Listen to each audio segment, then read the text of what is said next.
que vieron en el video de estas secciones.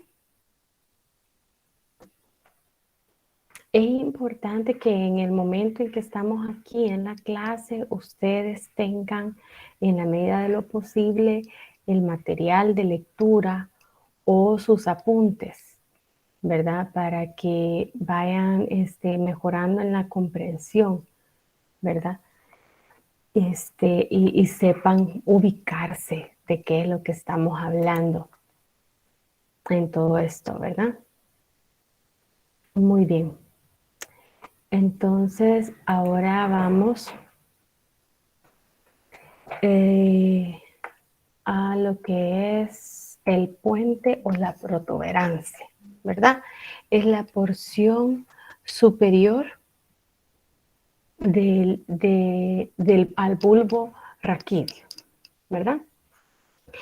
Y el puente y la protuberancia pues está entre el mesencéfalo y el bulbo raquídeo y está por delante del cerebelo, ¿verdad? Este es el cerebelo. Entonces el puente o protuberancia es esta sección. Y ustedes ven, ¿verdad? Como es bien gordita, ¿verdad? Es como una pancita. Entonces igual, el puente tiene tanto núcleos como tractos, ¿verdad? Núcleos, acuérdense que son grupos de cuerpos de neuronas, a los cuales pues le llegan distintos terminales axónicas en donde se hacen las sinapsis. Entonces, el puente es una zona de conexión. Es como donde se hace el relevo. Entonces, en el puente terminan ciertos axones que allí es donde estimulan a la neurona siguiente que va a seguir la señal, ¿verdad? Entonces, ahí tenemos a los núcleos pontinos, que son el relevo entre la corteza motora y la médula. La corteza motora es toda esta zona donde vemos este montón de giros. Entonces, las neuronas que vienen de la corteza llegan hasta el puente y aquí hacen sinapsis con la neurona que le hace el relevo que va hacia la médula espinal, ¿verdad? Hay otros núcleos, como el núcleo del área neumotáxica y el área apnéustica, que estos regulan la respiración junto con el área de ritmicidad vulvar del bulbo raquídeo, perdón. Y luego tenemos 4 núcleos asociados a pares craneales. Está el trigémino, que es este grande que vemos acá, el núcleo del trigémino, el abducens, el facial y el vestíbulo coclear. El abducens es este central, el facial es este de acá y también el vestíbulo coclear. 5, 6, 7 y 8. ¿Verdad? Eso es en relación al puente. Al puente o la protuberancia. Luego vamos al mesencéfalo. El mesencéfalo está en la región superior al puente. Entonces, aquí tenemos la cara anterior del mesencéfalo y aquí tenemos la cara posterior del mesencéfalo, ¿verdad? Entonces, en la parte anterior, ahí se encuentran, bueno, el mesencéfalo mide unos 2.5 centímetros de largo. Como ya dijimos, internamente está atravesado por el acueducto del mesencéfalo,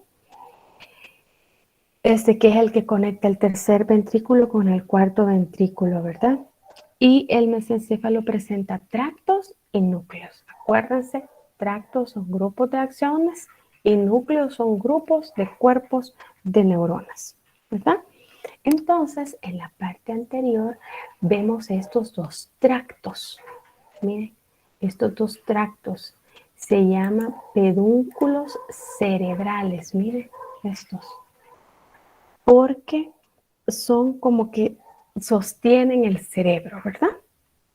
Sostienen el cerebro. Ahí hay axones de neuronas corticoespinal, es decir, que va de la corteza a la médula espinal, córtico vulvar, que va de la corteza al bulbo, y córtico protuberencial, que va de la corteza a la protuberancia. Entonces, estos son los pedúnculos cerebrales, ¿verdad?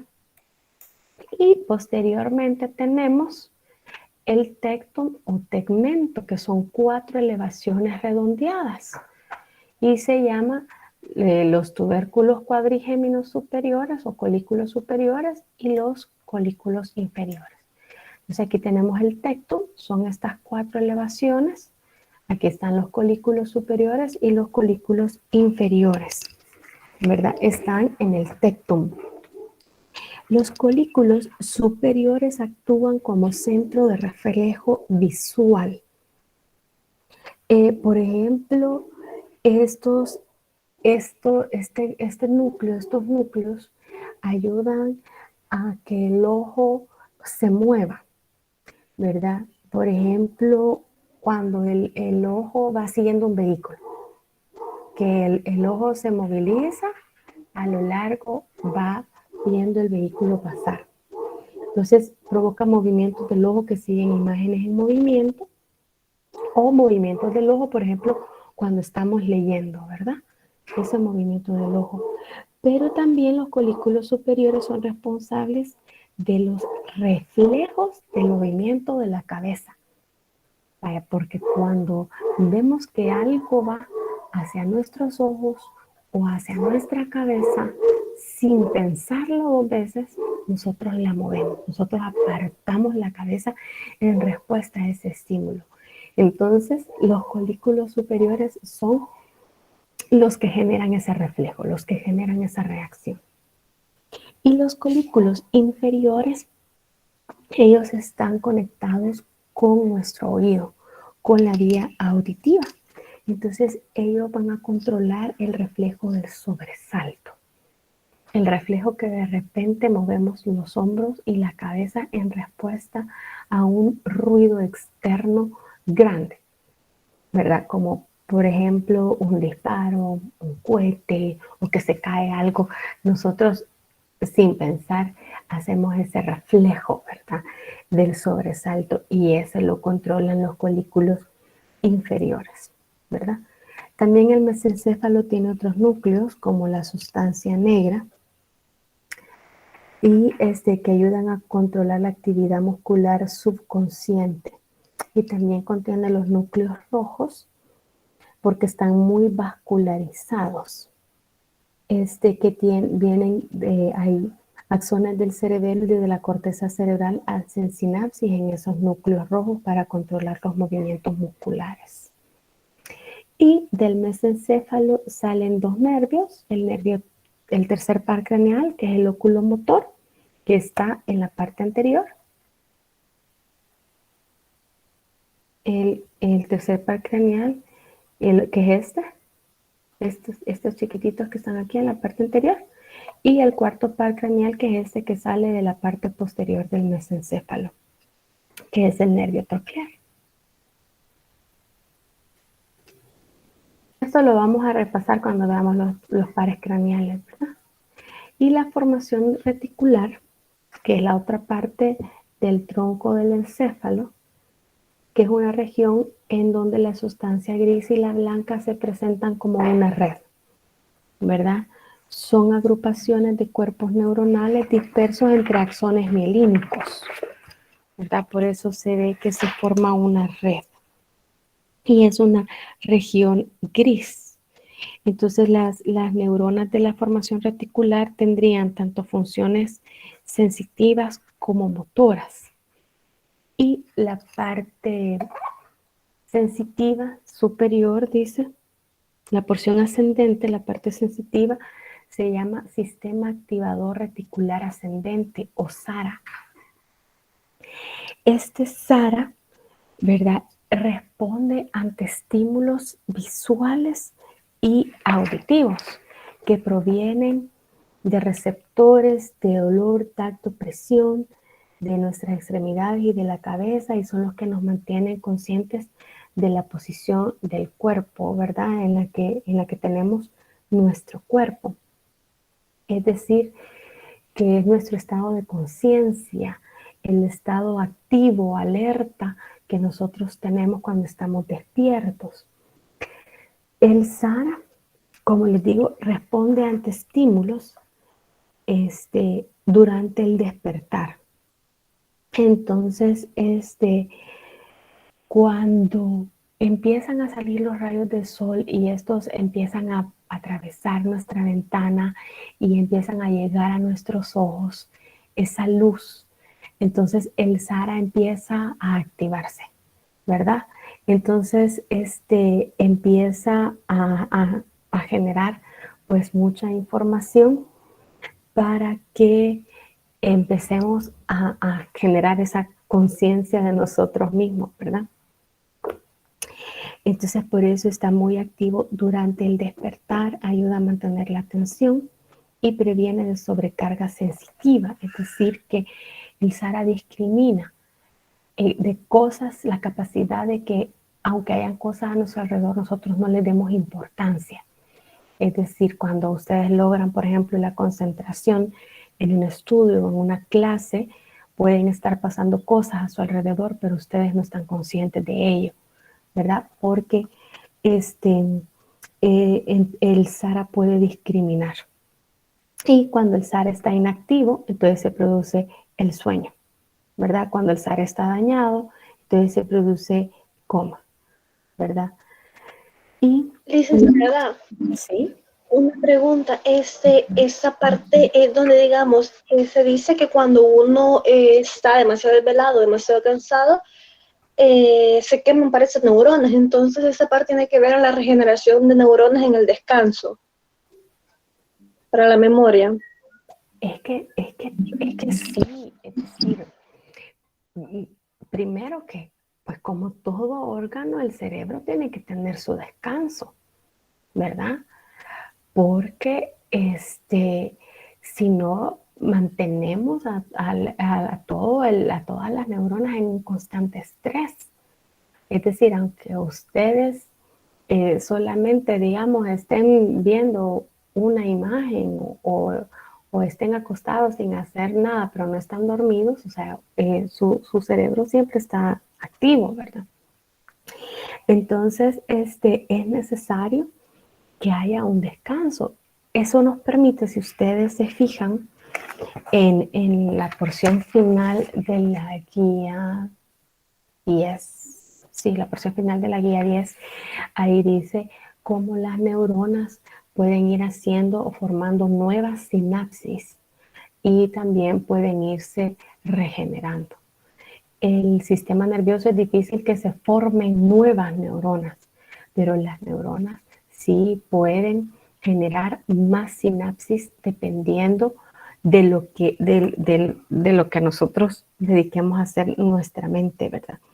Entonces, aquí en el caso de esto es que lo que yo les estaba explicando es que este SARA nos ayuda a mantener un ciclo de despertar y de dormir. O sea, esta es la porción del cerebro que se despierta, que se activa con la luz del sol, hace que nos despertemos y se va inactivando en la noche para que descansemos, ¿verdad? Para que nosotros, para que nuestro cuerpo, el cerebro junto con todos los órganos se repose, para que se recupere, ¿verdad? Porque claro, es necesario ese descanso. Entonces, yo no sé exactamente si contesto totalmente la pregunta, pero creo que la parte esa de la guía... Me surge otra parte de esto. Entonces, si esto, digamos, el SARA es eso de que permite el ciclo de dormir y despertar, ¿cómo funciona aquí el insomnio? ¿O cuál es la falla que hay en el cerebro para que se produzca el insomnio? Yo pienso que causas para el insomnio hay muchas. Pueden haber muchas causas para el insomnio. Ya vamos a ver, bueno, y de hecho, dentro de los neurotransmisores, hay neurotransmisores que estimulan el descanso, que estimulan el sueño, ¿verdad?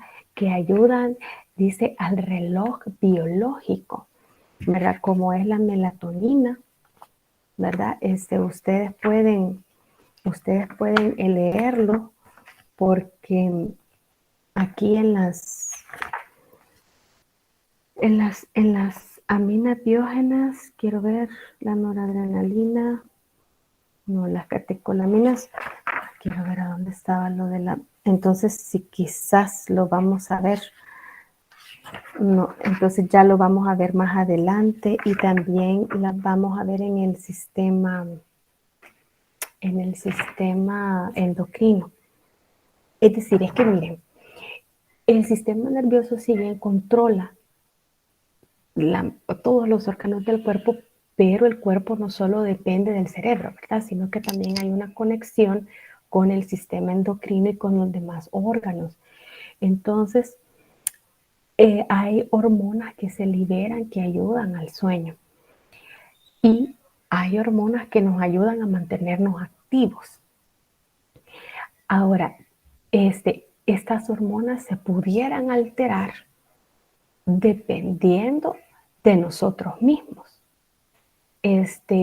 Porque dependiendo inclusive de lo que comamos y de la hora que la comamos, o sea, todo eso puede afectar nuestro ritmo circadiano.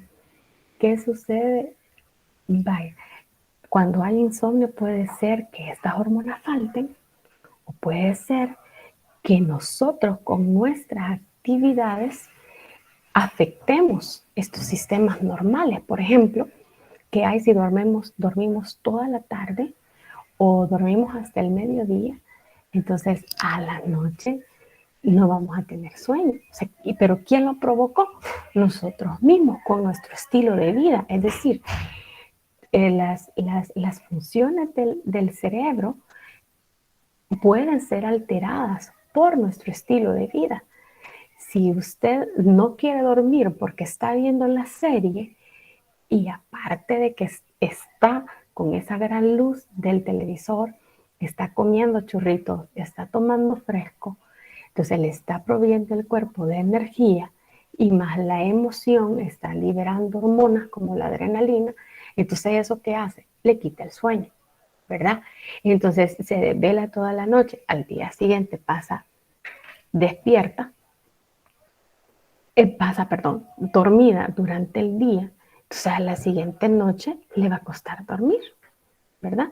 Entonces, si bien nuestro cuerpo tiene este sistema de regulación, sin embargo, nosotros lo alteramos, ¿verdad?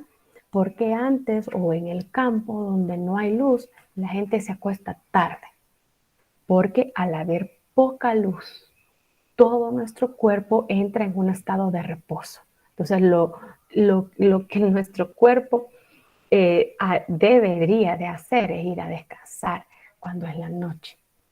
Y al salir la luz, nuestro cerebro se empieza a activar por la luz del sol. La gente que trabaja de noche, ¿qué es lo que hace en sus cuartos? Pone cortinas bien gruesas y bien oscuras para tener un ambiente nocturno. Entonces, todo puede ser alterado, como les digo, por nuestras actividades. Y aparte de eso, pueden haber muchas otras cosas que pueden alterar nuestra regulación cerebral y hormonal de este sistema, entonces lo que provocaría el insomnio. Pero yo le estoy diciendo de manera general, ¿verdad? Si alguien tiene un problema de realmente, bueno, en la adolescencia, debido a toda la energía que produce el cuerpo para el crecimiento y todos esos cambios hormonales, pues producen insomnio, ¿verdad? Pero si alguien ya tiene problemas, pues lo mejor sería consultar. ¿Algo más con respecto a esto?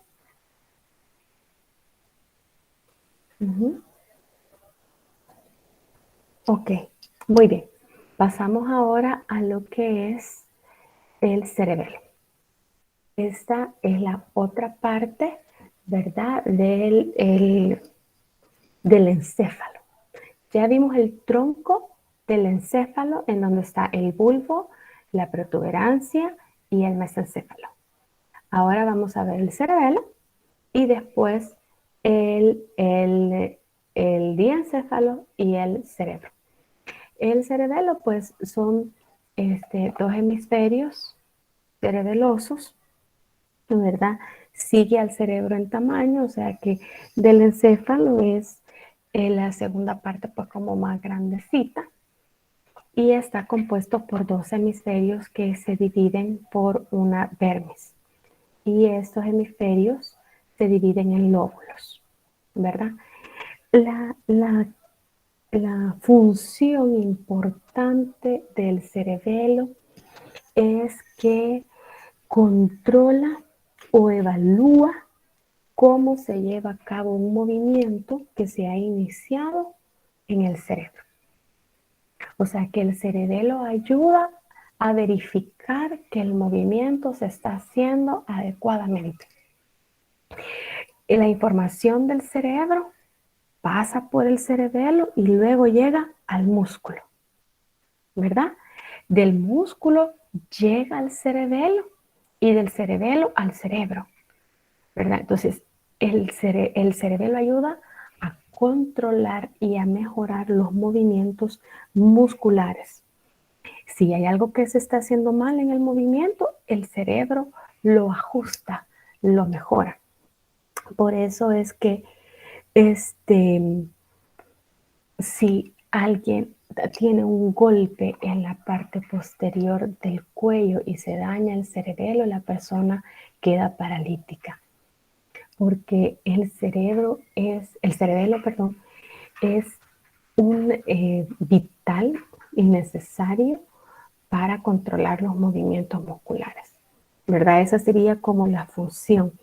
Entonces el cerebelo es el que nos ayuda a caminar de manera correcta, ¿verdad? A bailar, etcétera, ¿verdad?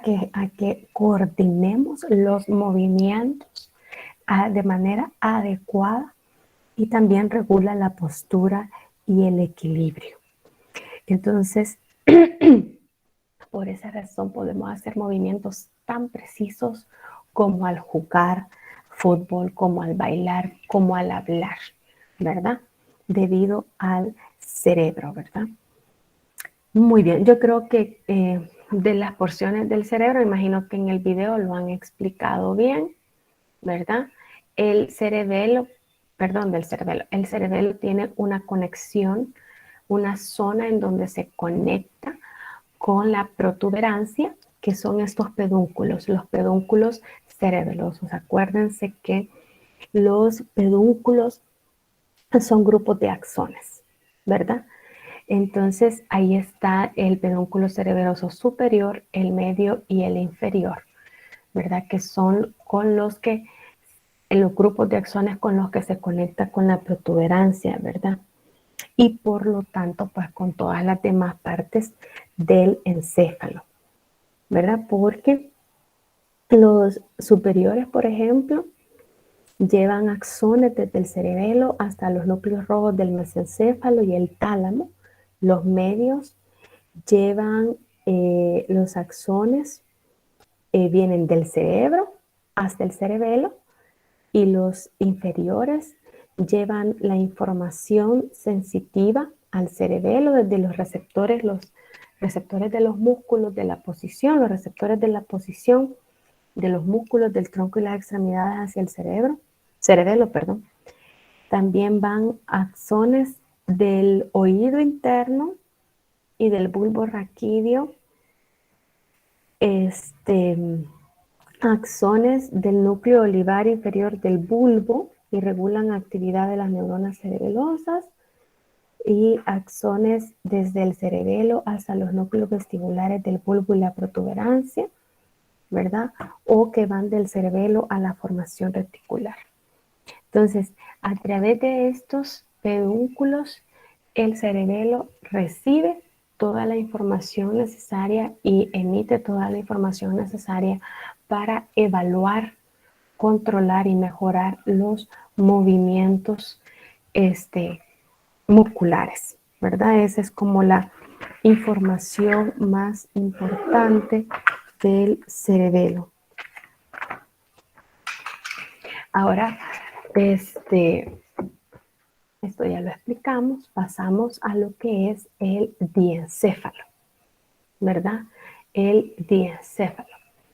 Es una región que está entre el tronco y el cerebro, ¿verdad? El diencéfalo, que también está formado por 3 partes. Está formado por el tálamo, el hipotálamo y el epitálamo. El diencéfalo está formado por el tálamo, el hipotálamo y el epitálamo y está en esta región entre el mesencéfalo y el cerebro. Entonces veamos el tálamo. El tálamo, jóvenes, es un centro de relevo. Entonces, en estos 2 pares de masas ovaladas, son estos 2 pares de masas ovaladas, ese es el tálamo. Entonces, allí tenemos núcleos.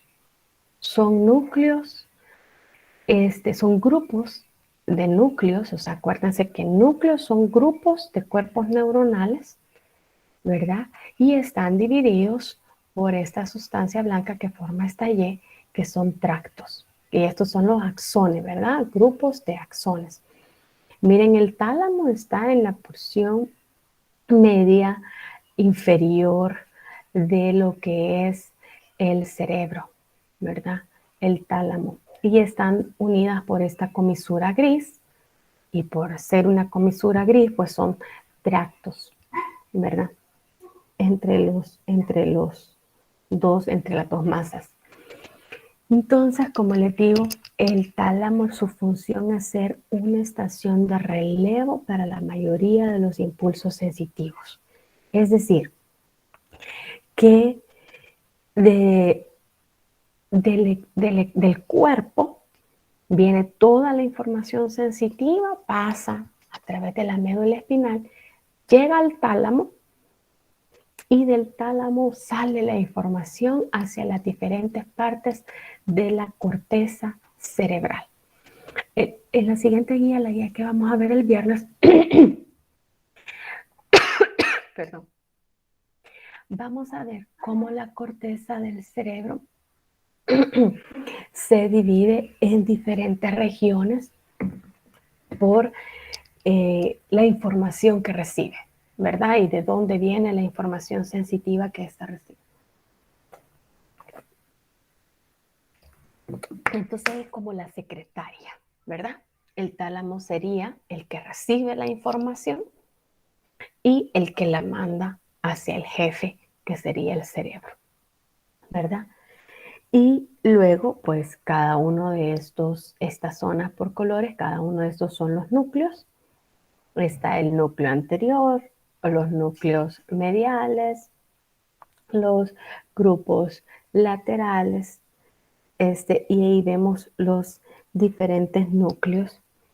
Y aquí en Tórtora, pues nos dice de dónde recibe la información y hacia dónde va. Por ejemplo, el núcleo anterior, que es este que vemos acá, recibe aferencias desde el hipotálamo y envía aferencias al sistema límbico. Entonces, actúa en las emociones y en la memoria. Así, cada grupo pues recibe aferencias de distintas partes y luego las envía información hacia otras partes del cerebro, ¿verdad? Entonces así es como dependiendo de esto lleva información de emoción, de pensamiento, de conocimiento, de movimiento y así de audición, etcétera. Por ejemplo, el grupo ventral lleva información para los movimientos, también transmite impulsos de la sensación de tacto, presión, vibración, de dolor, de la visión, de la vista, del oído. Entonces, están relacionados con transmitir información que viene de los sentidos, ¿verdad? Entonces, tálamo, eso es estación de relevo para la información sensitiva, ¿verdad? Para las diferentes partes del tronco. Luego tenemos el hipotálamo. Y como es hipotálamo, pues este está debajo del tálamo, ¿verdad? Es esta zona de acá y consiste en 12 núcleos que está organizado en 4 regiones, ¿verdad? Está la región mamilar, que es la región más posterior, que es esta roja, la región mamilar.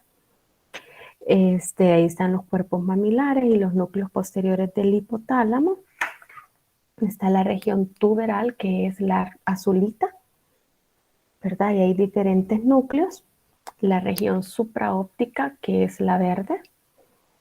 Ahí es donde está sobre el quiasma óptico y tiene que ver pues con el ojo.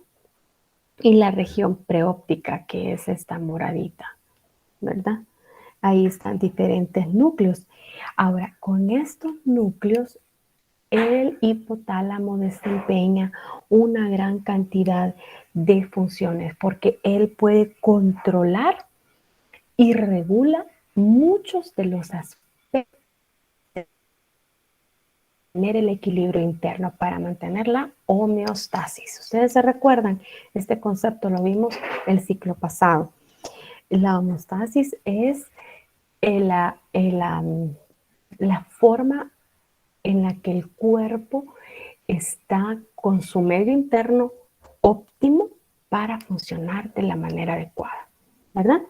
Entonces, el hipotálamo regula la homeostasis corporal, es decir, él puede detectar cambios en la presión osmótica, él puede detectar cambios en la concentración de azúcar, él puede detectar cambios en la temperatura del cuerpo y a partir de lo que él percibe, él genera respuestas. Entonces, él puede controlar el sistema nervioso autónomo. ¿Qué quiere decir? Que él puede controlar los órganos internos. Aquí estamos hablando de las fibras musculares lisas, por ejemplo, las fibras del intestino, de todo el tracto gastrointestinal, las fibras del corazón. Entonces, ayuda a regular toda la actividad visceral. Ayuda a regular la cantidad y la fuerza de los latidos del corazón. También produce hormonas.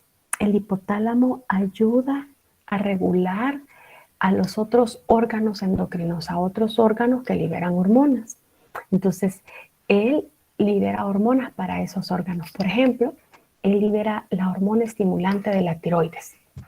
Ustedes saben que la glándula tiroides forma las hormonas tiroideas y las libera.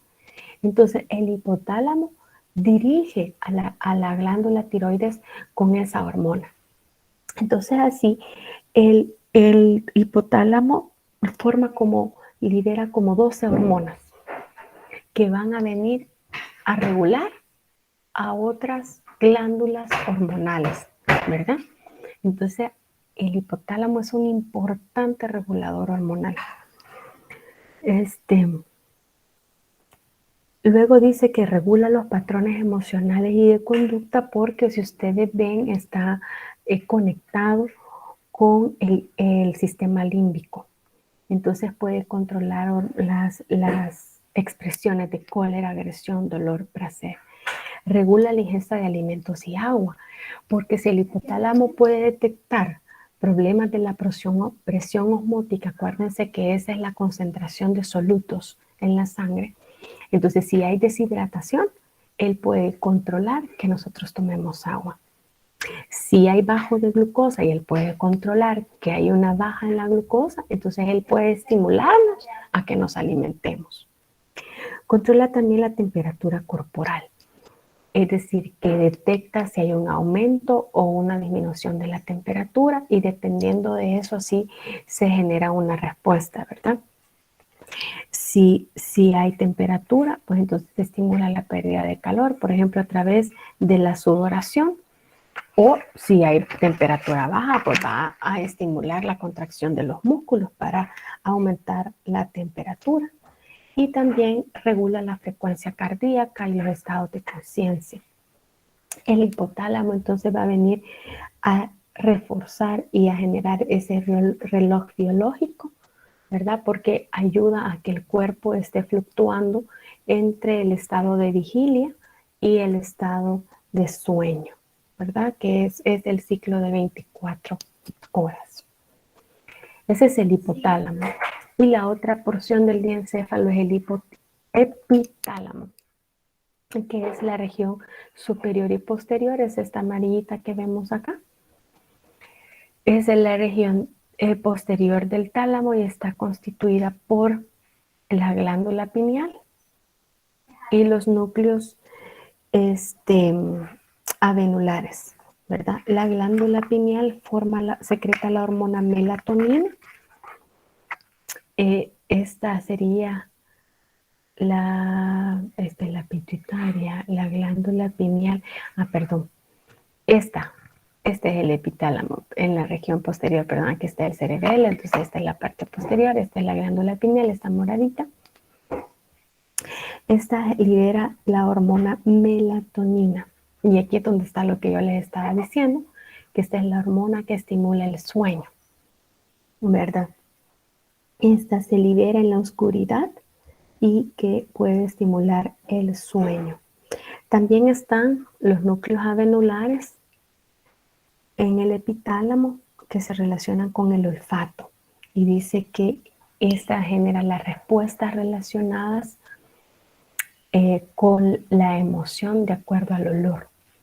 Hay ocasiones en las que si percibimos la loción que usaba el exnovio, pues esto nos puede generar tristeza, nos puede generar odio, o si percibimos el aroma de la loción de un ser querido, pues eso nos va a generar una emoción de alegría, de amor, ¿verdad? Entonces es la relación de los olores y las emociones. Y ahora pasamos al cerebro. ¿Tienen alguna duda de lo que hemos visto hasta acá, jóvenes?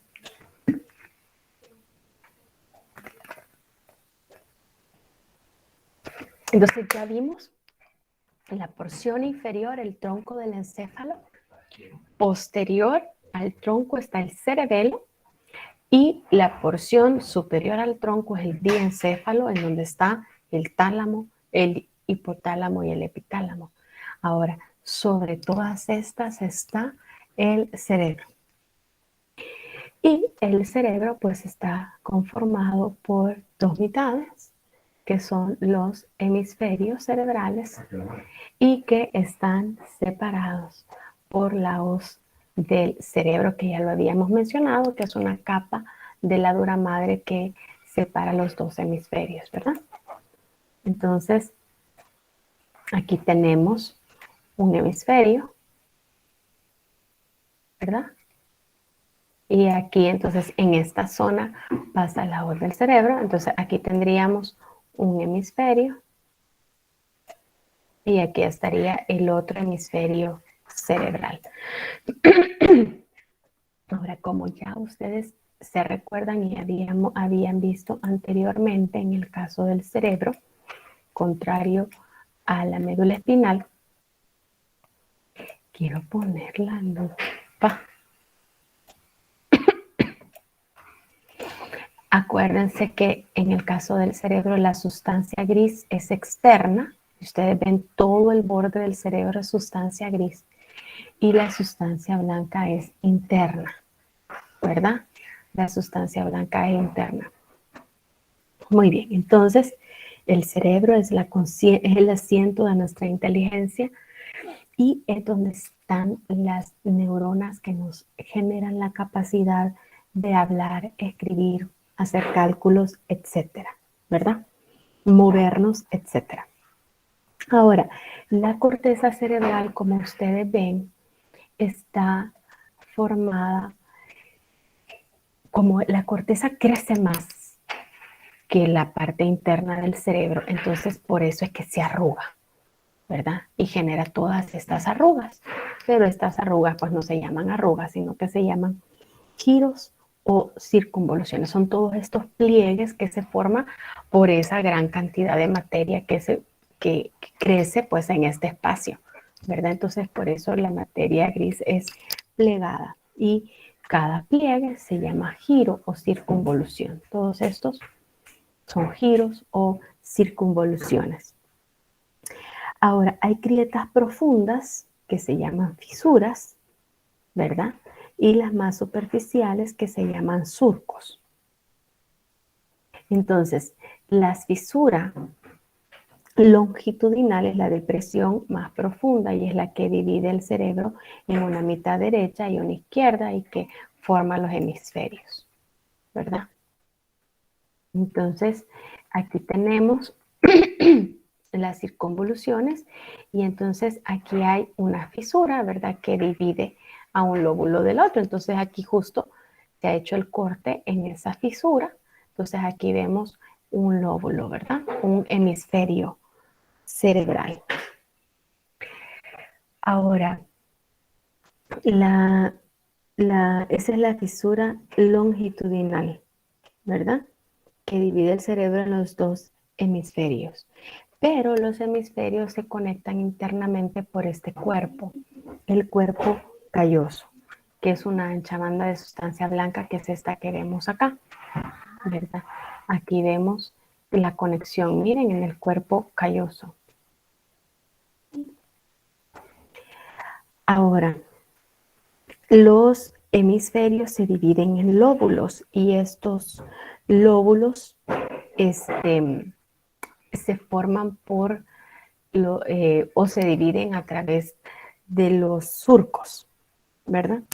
Entonces, por ejemplo, hay un surco central, que es este que está acá, que es una hendidura, una grieta superficial, este que está acá. Entonces, si ustedes ven ese surco central, nos divide este lóbulo morado de este rosado. El lóbulo rosado, que es grande y está cubierto por el hueso frontal, es el lóbulo frontal. El lóbulo frontal está del surco central hacia adelante y está cubierto por el hueso frontal. Ahora, del surco central hacia atrás está el lóbulo parietal y está cubierto por el hueso parietal, ¿verdad? Ahora, si ustedes ven aquí hay otro surco, el surco parieto-occipital. Entonces ese me divide el lóbulo parietal del lóbulo occipital, que es este verde. El lóbulo occipital pues estaría cubierto por el hueso occipital. Ahora aquí tenemos el surco cerebral lateral y este me divide el lóbulo temporal, que está cubierto por el hueso temporal, ¿verdad? Entonces ustedes ven la relación de los surcos y cómo esta me separa los lóbulos, ¿verdad? Entonces tenemos el lóbulo frontal, el lóbulo parietal, que es el morado, el lóbulo occipital, que es el verde, y el lóbulo temporal, que es el rosado, y que estos están separados por los surcos. El surco central entre el lóbulo frontal y el parieto occipital entre el parietal y el occipital, y el cerebral lateral que me separa el temporal del parietal y el frontal. Ahora, cercanos a estos surcos hay giros. El giro es como una pliegue prominente, ¿verdad? Y estos giros son importantes porque estos giros nos ayudan a detectar zonas dentro del cerebro. Entonces tenemos el giro precentral, que es este que tenemos acá, porque está anterior al surco central. Entonces por eso se llama precentral. El giro precentral es toda esta zona de acá. Y luego tenemos el giro postcentral, que es toda esta zona de acá. Es este pliegue prominente que está atrás del surco central. Por eso es postcentral. Esos serían los giros, que en la otra clase vamos a ver, ¿verdad? Qué información llega y coordina en todas estas zonas, ¿verdad? El surco central también se llama surco de Rolando. El surco lateral también se llama de Silvio. Y el parieto occipital, que ese sí ya no tiene otro nombre. Entonces, esta es la organización de la sustancia negra del cerebro. Ahora, en el caso de la sustancia blanca, ustedes se recuerdan que son tractos de axones. Son axones mielínicos y axones amielínicos. Y se organizan en 3 tipos de tractos o grupos. Están los tractos de asociación, que conducen información entre circunvoluciones del mismo hemisferio. Aquí tenemos estos tractos de asociación. Luego tenemos los comisurales, que esos contienen axones de impulsos que llevan impulsos nerviosos desde circunvoluciones de un hemisferio a circunvoluciones a la misma circunvolución, pero del otro hemisferio. Entonces ahí tenemos el cuerpo calloso, que es todo este es el cuerpo calloso. O sea que se llevan información de un hemisferio a otro, pero van de las mismas zonas, ¿verdad? Luego tenemos la comisura anterior y la comisura posterior, ¿verdad? Que aquí están, esta comisura anterior, la comisura anterior está acá. Esta comisura anterior, también la podemos ver, el cuerpo calloso, en la cápsula interna. Y creo que la cápsula interna, son los tractos de proyección, son los de los tractos de proyección. Los tractos de proyección son axones que llevan impulsos desde el cerebro hasta las porciones inferiores del cerebro, ¿verdad? El tálamo, el tronco y la médula espinal. Y un ejemplo de eso es la cápsula interna, ¿verdad? Que la cápsula interna es esta, miren, es esta, que cabal lleva la información desde la región superior del cerebro hasta la región inferior, ¿verdad? Porque aquí está el hipotálamo, este es el tálamo, ¿verdad? Y aquí tenemos, miren, el cuerpo calloso, ¿verdad? Que lleva la información de un hemisferio a otro, ¿verdad? Entonces, vamos a borrar estos dibujitos. Entonces, esa es la sustancia blanca, ¿verdad? Ahora, aquí lo que vemos es que ustedes ven en el interior de la sustancia blanca hay ciertas regiones de grupos de cuerpos de neuronas. Entonces, esos son núcleos basales, ¿verdad? Acuérdense que los ganglios son grupos de cuerpos de neuronas en el sistema nervioso periférico. Pero aquí en el cerebro también hay núcleos o ganglios, ¿verdad? Basales. Y de entre estos los más importantes son el globo pálido y el putamen. Núcleos basales. Estas son grupos de sustancia gris en el interior del cerebro, ¿verdad?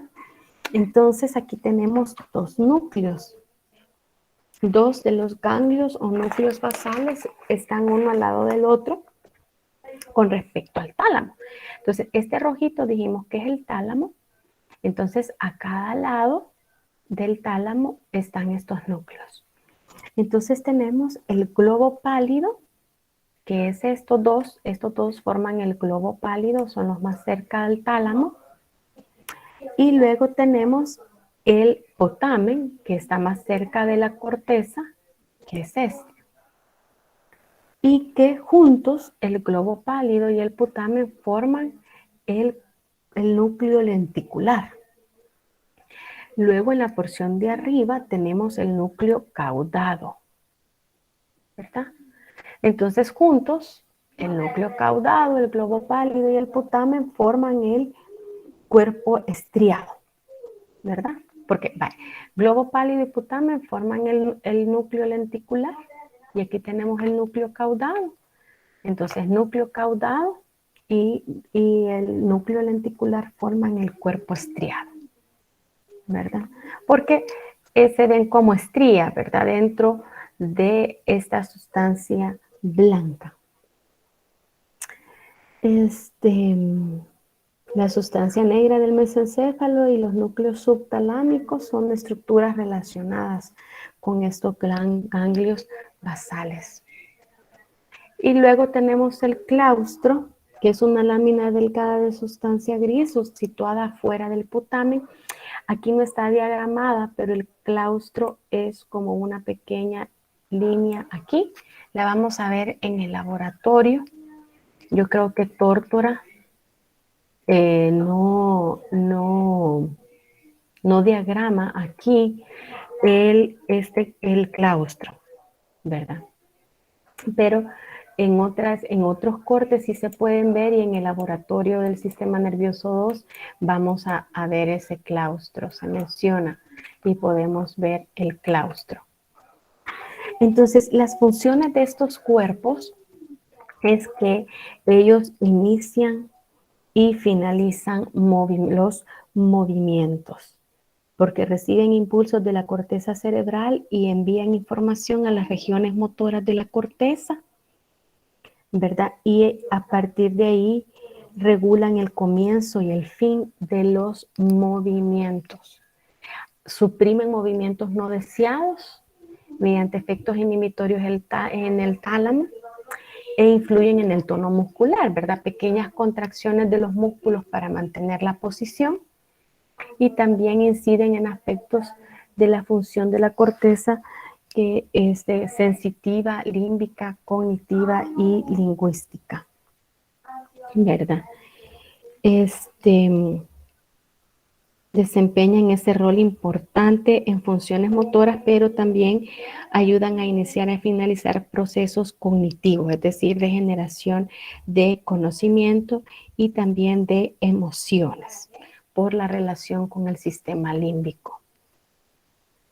Ahora, el sistema límbico, que es el último que vamos a ver, es un anillo de estructuras. Ustedes pueden ver acá, son todas estas estructuras verdes, ¿verdad? Que forman como un anillo, ¿verdad? Que están en el borde interno del cerebro, en el piso del diencéfalo y rodean el cuerpo calloso. Y sus componentes son el lóbulo límbico, ¿verdad? El lóbulo límbico que incluye el surco del cíngulo, el giro del parahipocampo y el hipocampo, ¿verdad? Que sería, aquí está el giro del cíngulo, que es este, ¿verdad? Y el hipocampo, ¿verdad? El cuerpo mamilar en el hipocampo, el giro del parahipocampo, ¿verdad? Que es este de aquí. Entonces, estos es el lóbulo límbico. Luego está el giro dentado, que es este. La amígdala, que es esta región de acá. Los núcleos septales, que son estos, ¿verdad? Los tubérculos mamilares del hipotálamo, ¿verdad? Los tubérculos mamilares, los núcleos anteriores y mediales del tálamo y los bulbos olfatorios, que está acá, entre otros. Todas estas son las partes del sistema límbico. Ahora, ¿cuál es la función del sistema límbico? El sistema límbico es el cerebro emocional, porque desempeña un papel fundamental en las expresiones de las emociones, como el dolor, el placer, la docilidad, ¿verdad? Esto se ha probado a través del tiempo, ¿verdad? En los animalitos, como si se dañan esos sistemas, pues los animalitos pueden expresar emociones como ira, ¿verdad? Y otras. Dice que si una persona tiene una lesión en la amígdala, no puede generar expresiones de temor o de miedo, ¿verdad? No puede expresar el miedo. Y también está relacionado, ¿por qué está relacionada, por ejemplo, el bulbo olfatorio? Porque ahí es donde se relaciona la percepción de olores y la generación de las emociones, ¿verdad? Porque a veces el olor a cierta comida nos puede provocar tristeza, porque nos puede recordar, por ejemplo, el platillo especial de la abuelita, ¿verdad? A veces a las mamás, al sentir el olor o al hacer cierta comida, les puede dar emociones, o lo que vimos, ¿verdad? Como el percibir el olor de una loción que se ponía alguien a quien amamos o a quien amábamos o quien estaba cercana a nosotros, nos puede producir emociones de amor, de ternura, de odio o de dolor, ¿verdad? Esa relación. Y es por el sistema límbico que nos ayuda pues a expresar todas esas emociones. Y así terminaríamos pues esta guía. Lo único que nos faltaría de ver del encéfalo sería la relación cómo se organiza más bien la corteza cerebral. ¿Tienen alguna duda, jóvenes?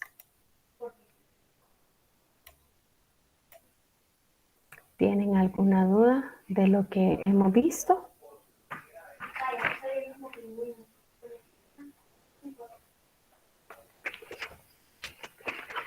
Si no, pues llegamos hasta acá,